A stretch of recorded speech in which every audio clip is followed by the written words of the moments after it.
High বন্ধুরা, তোমরা কেমন আছো? আশা করি খুব ভালো আছো। আর আমিও খুব ভালো আছি। আর আমার ঘরোয়া রান্নাঘরে সবাইকে শারদীয়ার প্রীতি ও শুভেচ্ছা। আজকে দেখো মিষ্টি দইয়ের রেসিপিটা আমি করব, দেখতে থাকো আমি কিভাবে করি। দেখো আমি 100 গ্রাম টক দই জল ঝরিয়ে নিচ্ছি, আর 100 গ্রাম মিষ্টি দই আমি একটা বোলের মধ্যে নিয়ে ভালো করে ফেটিয়ে নিচ্ছি। দেখো ভালো করে আমার ফেটানো হয়ে গেল। এদিকে টক দইটাকেও আমি ঠিক একই রকমভাবে ফেটিয়ে নেব। দেখো টক দইটাকে আমার ফেটানো হয়ে গেছে। এবার আমি কড়াই বসিয়ে কড়াইতে জল দিয়ে দিলাম। জলটা যখন ফুটছে চারিদিকে খুন্তির সাহায্যে আমি লাগিয়ে দিয়েছি, তাতে দুধটা তলায় লেগে যাবে না। অনবরত নাড়তে হবে। এই 1 কেজি দুধ নিয়েছি আমি। 1 কেজি দুধে আমি 200 গ্রাম চিনি দিয়ে দেব। ভালো করে নাড়তে হবে যাতে সর না পড়ে।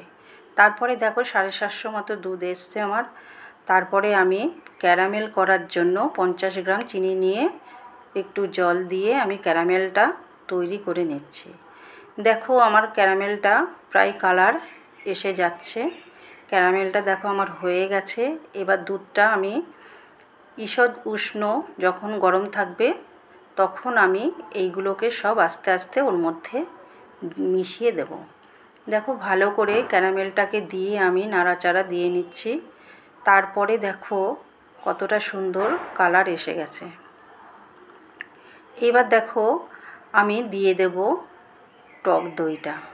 দেখো টক দইয়ের মধ্যে আমি খানিকটা ওইটা তুলে নিয়ে তারপরে আমি ওইটাকে ফেটিয়ে আবার ভালো করে মিশিয়ে দিয়ে দিচ্ছি।